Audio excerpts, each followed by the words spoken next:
પાલીતાણાની બાજુમાં આવેલું દુધાળા ગામ જ્યાં 300 થી 350 વર્ષ પહેલા આવેલો છે વિઝા આપવાનો વર્ષો જૂનો એક ઇતિહાસ.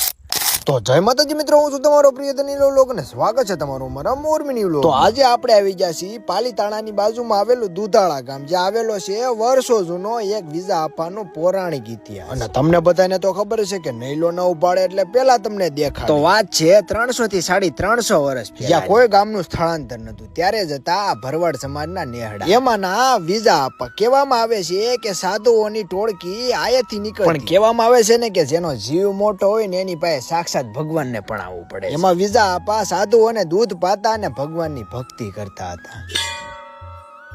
એમાં મહાદેવના ભક્ત હતા, પણ એક દિના સમયે બનાવ એવો બને ખુદ મહાદેવ આવીને તેમની પરીક્ષા કરે. પણ કહેવામાં આવે છે ને કે ભક્તિ સામે કોઈનું નથી. નાની વાસળીઓને દૂધણી કરી અને ભગવાન અને ભગવાનની ટોળકીને દૂધ પાય. ત્યારથી ન જ આયના લોકો